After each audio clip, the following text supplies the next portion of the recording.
ఎందుకంటే ఈ దినమును చూడలేక ఎంతో మంది మరణించారు, గతించిపోయారు. ఎంతో మంది గతించిపోయినప్పటికీ ఆ దేవాది దేవుడు మనల్ని సురక్షితంగా సంరక్షించిన దేవుడు, కాపాడిన దేవుడు. మరి ఈ దినమందు ఫాదర్స్ డే జరుపుకుంటున్న తండ్రులందరికీ రాఫా రివైవల్ మినిస్ట్రీస్ తరపున ఫాదర్స్ డే శుభాకాంక్షలు తెలియజేస్తున్నాను. అనేక మంది తండ్రులు వారి బాధ్యతలు నెరవేరుస్తూ, కుటుంబాన్ని పోషిస్తూ, దేవుని పరిచర్యలో, దేవుని సహవాసంలో, ఒక కుటుంబంగా, ఒక సంఘంలో ఎంతో మంది మరి నడుస్తున్నారు. వారందరూ కూడా దేవుడిచ్చిన బాధ్యత ఏంటంటే మరి కుటుంబానికి తండ్రి యజమానుడిగా పిలువబడుతున్నాడు. తల్లిదండ్రులు లేకపోతే తండ్రి పాత్ర ఏంటంటే, తండ్రి తెలుసుకోవాల్సింది ఏంటంటే కుటుంబాన్ని పోషించే వ్యక్తిగా ఉండాలా, కుటుంబాన్ని సంరక్షించే వ్యక్తిగా ఉండాలా, కుటుంబాన్ని కాపాడే వ్యక్తిగా ఉండాలా, కుటుంబంలో అవస్థతలు ఏవి ఉన్నాయో తెలుసుకొని కుటుంబంలో అవస్థతలు తీర్చే వ్యక్తిగా ఉండాలా. మరి తండ్రి పాత్ర చాలా ప్రాముఖ్యమైనది. గత దినముల్లో మరి మదర్స్ డే దినమున తల్లి పాత్ర ఎలాంటిదో మనం చెప్పుకున్నాం. మరి తల్లి కూడా చాలా ముఖ్యమైనది కుటుంబ జీవితంలో. తల్లిదండ్రులు ఇద్దరు కూడా వారి ఆలోచనలు, వారి మాటలు, వారి భక్తి ఒకే విధంగా ఉంటే, ఒక మార్గంలో ఉంటే ఆ కుటుంబం ఎంతో దీవించబడుతుంది, ఆశీర్వదించబడుతుంది. ఎందుకు ఈ మాటలు తెలియజేస్తున్నానంటే, పరిశుద్ధాత్మ దేవుణ్ణి మనం కలిగి ఉన్నాం. ఆ దేవుడు ఏం మాట సెలవిస్తున్నాడంటే, నేను నీకు తండ్రి అయి ఉన్నాను, నీవు నాకు కుమారుడివై ఉన్నావు అని దేవుని వాగ్దానం తెలియజేస్తుంది. మనకు తండ్రి ఎవరంటే ఆ పరిశుద్ధాత్మ దేవుడు. ఆ జీవాధిపతి అయిన దేవుడు మాత్రమే మనకు తండ్రి. మన ఆత్మీయ తండ్రి ఆ పరిశుద్ధాత్మ దేవుడే. ఆ పరిశుద్ధాత్మ దేవుడిని మనం కలిగి ఉంటే మన జీవితం ఎంతో సంతోషంగా, ఎంతో ఆత్మీయంగా, దేవుని సంతోషపెట్టే విధంగా, దేవుని ఆనందాన్ని కలిగించే విధంగా మన కుటుంబం ఉంటుంది. మరి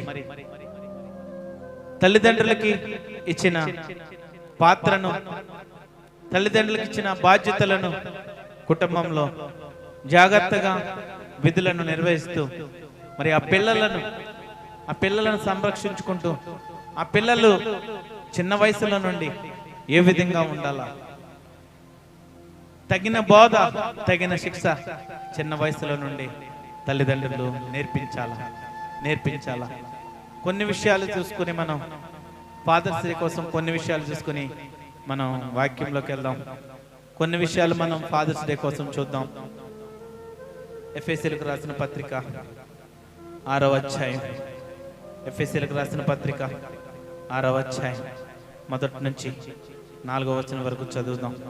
6వ అధ్యాయం ఎఫెసీయులకు రాసిన పత్రిక 6వ అధ్యాయం మొదటి నుంచి 4వ వచనం వరకు చదువుతాం. పిల్లలారా, ప్రభువునందు మీ తండ్రులకు విధేయులయుండుడి, ఇది ధర్మమే. నీకు మేలు కలుగునట్లు నీ తండ్రిని తల్లిని సన్మానింపువు, అప్పుడు నీవు భూమి మీద దీర్ఘాయుష్మంతుడు అవుతావు.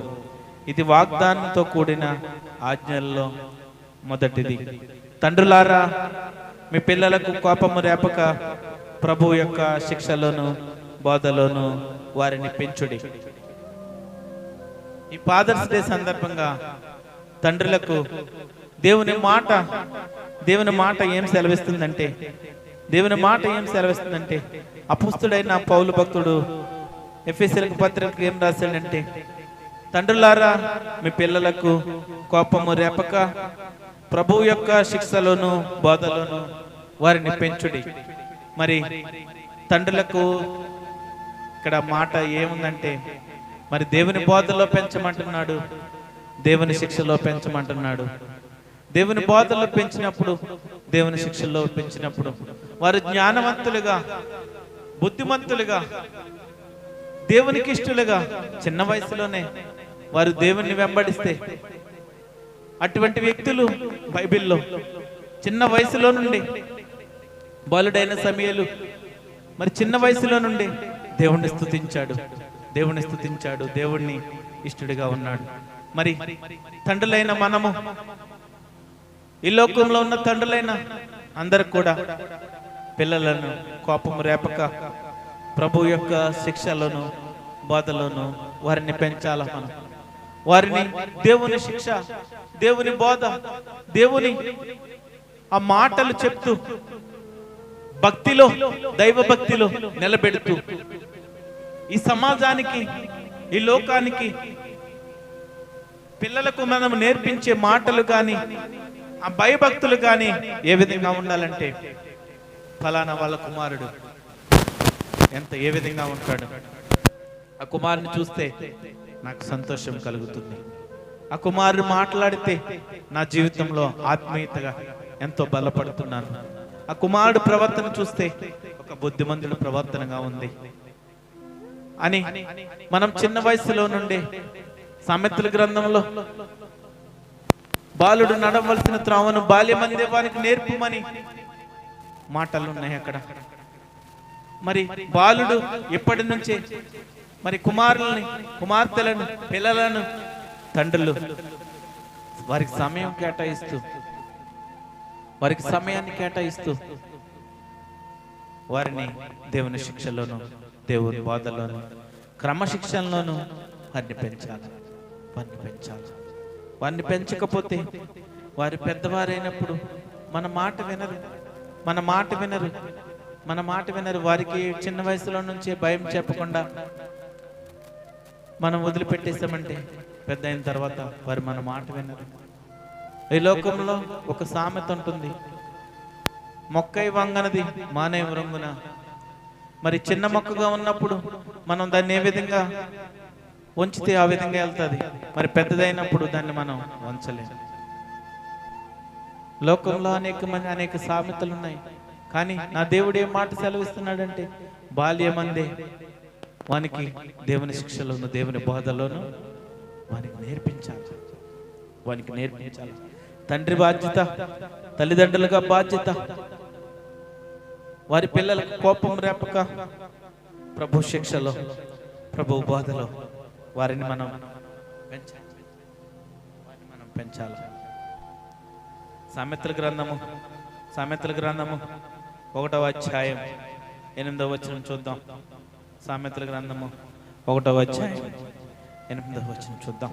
నా కుమారుడా, నీ తండ్రి ఉపదేశం ఆలకింపుము, నీ తల్లి చెప్పు బోధను త్రోసివేయకుము. కుమారులకు, కుమార్తెలకు ఏ మాట సెలవిస్తున్నాడంటే, నా కుమారుడా, నీ తండ్రి ఉపదేశాన్ని నువ్వు ఆలకించాలా. నీ తల్లి చెప్పు మాటను, నీ తండ్రి చెప్పు మాటను నువ్వు ఆలకించాలా. నువ్వు ఆలకించకపోతే నువ్వే భ్రష్టుడు అయిపోతావు, నువ్వే చెడిపోతావు.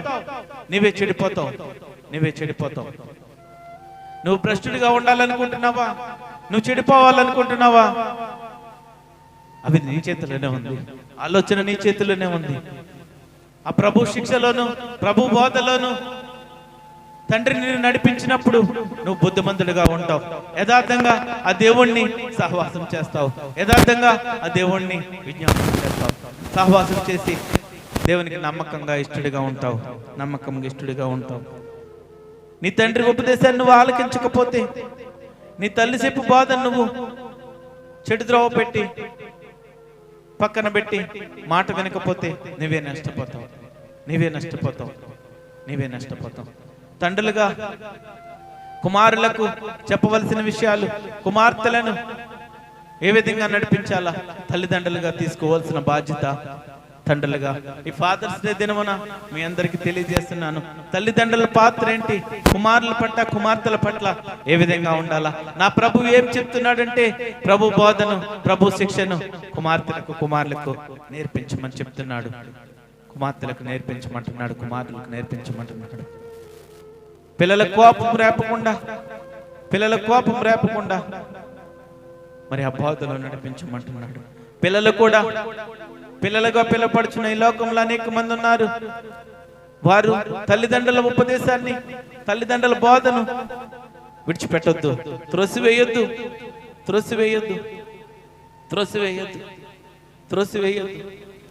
వారిని ఎప్పుడైతే నువ్వు వారి మాటను వినకుండా ఉన్నావంటే నీ జీవితంలో చాలా నష్టపోతావు.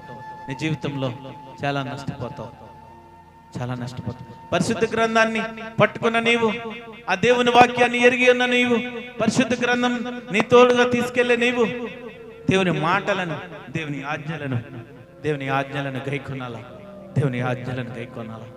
దేవుని మాటలను, దేవుని ఆజ్ఞలను గైకొనకపోతే నీ జీవితం అంతా వ్యర్థంగా అయిపోతుంది. వ్యర్థంగా నీ జీవితం అనేక ఇబ్బందులతో, అనేక సమస్యలతో నీ చేతులారా నువ్వే చెడగొట్టుకుంటావు. తండ్రి మాటను విను, తల్లి చెప్పు బోధన విను.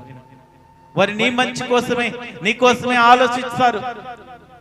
వారు ఏది చేసినా నీ క్షేమం కోసమే చేస్తారు. వారేం చేసినా నీ క్షేమం కోసమే చేస్తారు. ఈ విషయాలను తెలుసుకుని తల్లిదండ్రులు బాధ్యతగా ఉండాలా. పిల్లలు కూడా తల్లిదండ్రులకు సన్మానించేవారుగా ఉండాలి. తల్లిదండ్రులను సన్మానించేవారుగా ఉండాలా. తల్లిదండ్రులను ప్రేమించేవారుగా ఉండాలా. కొరింథీయులకు రాసిన రెండో పత్రిక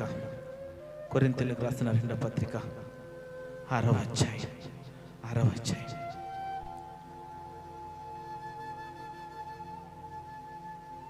కొరింథీయులకు రాసిన రెండో పత్రిక 6వ అధ్యాయం 18వ వచనం చూద్దాం. మనము జీవము గల దేవుని ఆలయమై ఉన్నాము. అందుకు దేవుడు ఎలాగూ సెలవిచ్చుచున్నాడు, నేను వారిలో నివసించి సంచరించుతును, నేను వారి దేవుడినయ్యుందును, వారు నా ప్రజలయ్యుందురు. కావున మీరు వారి మధ్య నుండి బయలువెడలి ప్రత్యేకముగా ఉండుడి, అపవిత్రమైన దాన్ని ముట్టుకోడని ప్రభు చెప్పుచున్నాడు. మరియు నేను మిమ్మల్ని చేర్చుకుందును, మీకు తండ్రి అయ్యుందును, మీరు నాకు కుమార్తెలనయ్యుందురని సర్వశక్తి గలగు ప్రభువు చెప్పుచున్నాడు. దేవుని పిల్లలమైన మనము దేవుని శిక్షలోను, దేవుని బోధలోను నేర్పించే మనకు తండ్రి ఎవరంటే ఆ సర్వశక్తి కలిగిన దేవుడు.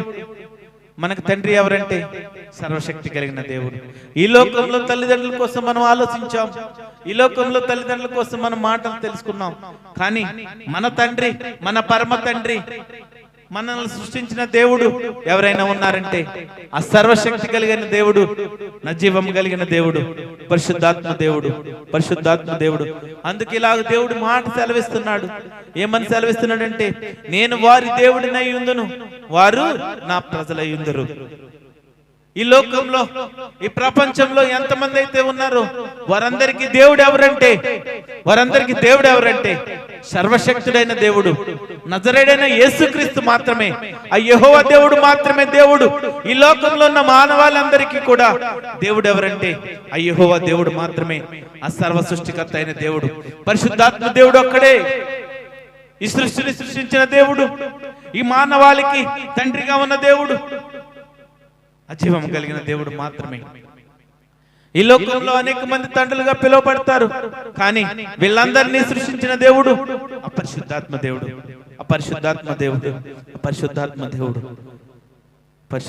దేవుడు. నేను వారి దేవుడినై ఉందును, వారు నా ప్రజలై ఉందురు. మరి దేవుని ప్రజలై ఉన్న మనము, దేవుని పిల్లలమై ఉన్న మనము దేవుని కోసం ప్రత్యేకంగా బతకాల, ప్రత్యేకంగా ఉండమంటున్నాడు. దేవుని మాటలు స్పష్టంగా తెలియజేస్తున్నాయి. ప్రత్యేకంగా ఉండండి, ప్రత్యేకపరచుకోమంటున్నాడు, ప్రత్యేకతలోకి రమ్మంటున్నాడు. ఆ ప్రత్యేకతలోకి నువ్వు రాగలుగుతున్నావా? ఆ ప్రత్యేకతలకు నువ్వు రాగలుగుతున్నావా? ప్రత్యేకపరచుకున్నావా? లోకంలో నుండి వేరుపరచుకోగలుగుతున్నావా? లోకంలో నుండి నువ్వు వేరుపరచుకున్నప్పుడు మాత్రమే నువ్వు ప్రత్యేకించుకోగలవు. దేవుడు ఏం స్పష్టంగా తెలియజేస్తున్నాడంటే, ఆ సర్వశక్తుడైన దేవుడు ఏం మాట సెలవిస్తున్నాడంటే, నువ్వు లోకంలో నుండి ప్రత్యేకపరచుకోమని చెప్తున్నాడు. దేవుని మాటలు సెలవిస్తున్నాయి.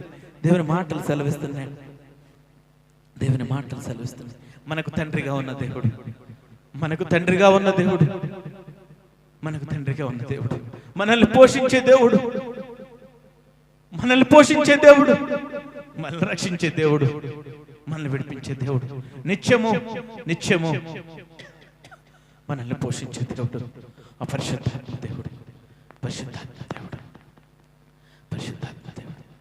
విశ్వాసులమైన మనము, దేవుని ప్రజలమైన మనము, దేవుని పిల్లలమైన మనము, దేవుని మాటను, దేవుని ఆజ్ఞకు లోబడి దేవుని మాటను విశ్వసించి ఆయన యందు యథార్థంగా ఉండి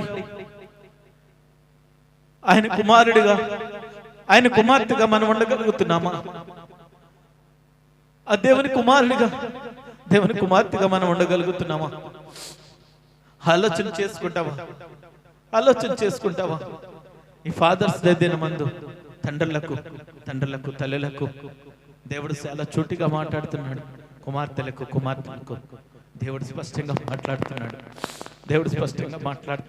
నేను నీకు తండ్రి అయి ఉన్నాను, నీవు నా కుమారుడు అయి ఉన్నావు. నేను నీకు తండ్రి అయి ఉన్నాను, నీవు నా కుమారుడు అని సర్వశక్తి కలిగిన దేవుడు మాట్లాడుతున్నాడు. ఆయనకు కుమార్తెగా నువ్వు స్వీకరించబడుతున్నావా? ఆయన కుమార్తెగా నువ్వు ఉండడానికి ఇష్టపడుతున్నావా? ఆయన కుమారుడిగా నువ్వు ఉండడానికి ఇష్టపడుతున్నావా? దేవుని మాటను, దేవుని ఆజ్ఞలను పెడచెవిన పెడుతున్నావా? దేవుని మాటలను, దేవుని ఆజ్ఞలను పెడచెవిన పెట్టేస్తున్నావేమో. తండ్రులారా, తల్లులారా, మిమ్మల్ని హెచ్చరిస్తున్నాడు దేవుడు. ఆ సర్వశక్తి కలిగిన దేవుడు మిమ్మల్ని హెచ్చరిస్తున్నాడు.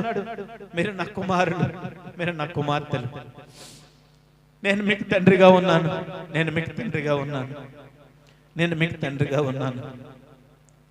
మీరు నా కుమారులుగా ఉన్నారు. నా మాటలకు, నా ఆజ్ఞలకు లోబడి విశ్వాసంతో యథార్థంగా నన్ను హత్తుకుంటావా? నాతో సహవాసం చేస్తావా? నేను విడిచిపెట్టే దేవుడు కాదు. కష్టాలు వచ్చినా, శ్రమలు వచ్చినా, ఇబ్బందులు వచ్చినా నేను వదిలిపెట్టను. దావీదు భక్తుడు ఏమంటున్నాడంటే, కీర్తన గ్రంథంలో, యెహోవా నా కాపరి, నాకు తోడుగా ఉన్న దేవుడు. నాకే శ్రమ వచ్చినా, ఏ ఇబ్బంది వచ్చినా విడిచిపెట్టే దేవుడు కాదు. నన్ను విడిచిపెట్టే దేవుడు కాదు. నాకే శ్రమ వచ్చినప్పటికి కూడా దేవుడు నన్ను విడిచిపెట్టాడు. దావీదు భక్తుడు తీర్మానం చేసుకున్నాడు. ఏ అపాయం కూడా భయపడడు. ఆయనకు తోడుకున్న దేవుడు ఎవరంటే సర్వశక్తుడైన దేవుడు. నేను బ్రతుకు దినములన్నీ కృపాక్షేమములే నా వెంట వచ్చును. చిరకాలము యెహోవా మందిరములో నేను నివాసం చేసేదను. చిరకాలము యెహోవా మందిరంలో నివాసం చేయడానికి యెహోవా మాటను చేత పట్టుకుని, యెహోవా ఆజ్ఞను చేత పట్టుకుని, ఆయనకి ఇష్టడుగా, ఆయనకు స్నేహితుడిగా యథార్థంగా ఉండగలుగుతున్నావా? ఆ దావీదు భక్తుడు ఏ విధంగా అయితే తీర్మానం చేసుకున్నాడో, తండ్రులారా, తల్లులారా, మీ పిల్లలకు కోపం రేపక ప్రభు శిక్షలను, ప్రభు బోధనలను వారిని నడిపించాలా. పెద్దల దయందును, ఆ దేవుని దయందును మీరు వారిని పెంచాలా. దేవుని దయందును, ఆ పెద్దల దయందును వారిని పెంచాలా. క్రమశిక్షణగా ఉంచాలా. బెత్తము వాడుతూ క్రమశిక్షణలో ఉంచాలా. తండ్రులుగా పిల్లల మీద, తల్లులుగా కుటుంబం మీద, పిల్లల మీద బాధ్యత కలిగి విధులు నిర్వర్తించాలా. లేకపోతే కుటుంబం చల్లాచెదరైపోతుంది.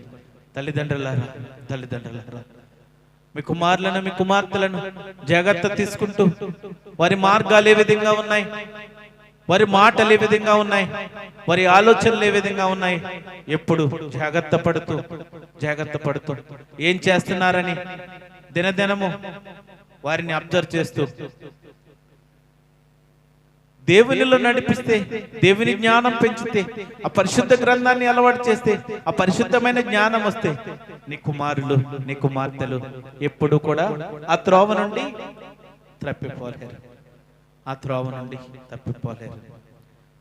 తప్పిపోలేరు. పిల్లలారా, మీ తల్లిదండ్రులకు విధేయులుగా ఉండండి. పిల్లలారా, మీ తల్లిదండ్రులకు విధేయులుగా ఉండాలి. మీ తల్లిదండ్రుల మాటలను జాగ్రత్తగా విని, వారి మాటలను, వారి ఆలోచనలకు తగిన విధంగా మీ జీవితాలు నిలబెట్టుకోవాలి.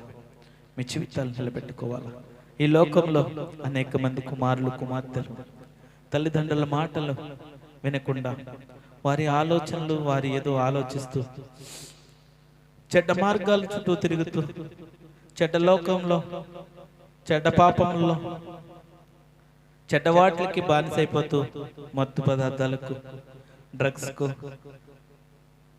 అనేక పాపముల గుండా వారు ప్రయాణాలు చేస్తున్నారు. అటువంటి పిల్లలకు దేవుని భయం లేకుండా, తల్లిదండ్రుల భయం లేకుండా వారు ఈ లోకంలో జీవిస్తున్నారు. వారు ఆ విధంగా ఉంటే వారి జీవితం ఇంకా నష్టపోతారు. వారి తల్లిదండ్రులకు అవమానం తెచ్చిపెట్టేవారుగా, అవమానం తెచ్చేవారుగా వారు ఉంటారు. తల్లిదండ్రులకు అవమానం తెచ్చి, తల్లిదండ్రులను ఇబ్బంది పెట్టే, తల్లిదండ్రులను బాధ పెట్టే, తల్లిదండ్రులను లోకంలో ఇబ్బందులు పెట్టే కుమారులుగా, కుమార్తెలుగా ఈ లోకంలో ఉన్న పిల్లలు ఎవరు ఉండొద్దు. ఈయన మాటలు కుమారులకు, కుమార్తెలకు తెలియజేస్తున్నాను. తల్లిదండ్రులను బాధ పెట్టేవారుగా, తల్లిదండ్రుల శ్రమలకు నడిపించేవారుగా, తల్లిదండ్రులు ఇబ్బంది పెట్టేవారుగా కుమారులు, కుమార్తెలు ఉండొద్దు. దేవుని జ్ఞానాన్ని, పరిశుద్ధ వాక్యాన్ని దినదినము జ్ఞానిస్తూ, దేవుని జ్ఞానాన్ని అడిగి, దేవునిలో సహవాసం చేస్తూ, దేవుని చిత్తాన్ని తెలుసుకుని కుమారులు, కుమార్తెలు తల్లిదండ్రులకు లోబడి ఉండి ఆ దేవాది దేవునికి భయభక్తి కలిగి జీవించాలి. తండ్రులు కూడా యథార్థంగా కుటుంబాన్ని పోషించి, సంరక్షించి, కుటుంబాన్ని ముందుకు తీసుకెళ్తూ ఒక మాదిరికరమైన కుటుంబంగా, ఒక సాక్షికరంగా ఉండే కుటుంబంగా, అనేక మందికి మేలు చేసే కుటుంబంగా, దేవుని వైపు అనేక మందిని త్రిప్పే కుటుంబంగా, దేవునిలో అనేక మందికి సాక్షిగా ఉండే కుటుంబంగా, అనేక ప్రజలను దేవుని వైపు త్రిప్పడానికి ఉండే కుటుంబంగా మరి మన కుటుంబాల్ని దేవుడు ఏర్పరచుకున్నాడు, దేవుడు నియమించుకున్నాడు, మనల్ని ప్రత్యేకపరచుకున్నాడు, ఏర్పరచుకున్నాడు. ఈ ఫాదర్స్ డే సందర్భంగా మన కుటుంబాలన్నీ కూడా, విశ్వాసమైన మన కుటుంబాలన్నీ కూడా దేవునిలో యథార్థంగా ఉంటూ, నమ్మకంగా ఉంటూ, సాక్షిగా ఉంటూ, ఆ దేవాది దేవుణ్ణి నిత్యం స్తుతిస్తూ, ఆ దేవాది దేవుణ్ణి ఎల్లప్పుడూ, ఆ సర్వశక్తి గల దేవుణ్ణి ఆరాధిస్తూ మన కుటుంబం దేవుని యందు భయభక్తులు కలిగి యథార్థంగా పిల్లలను ఆ ప్రభు శిక్షలోను, దేవుని బోధలను, దేవుని దయందు వర్ధిల్లింప చేయనట్లు అటు దేవుడు మనకు సహాయం చేయనుగాక.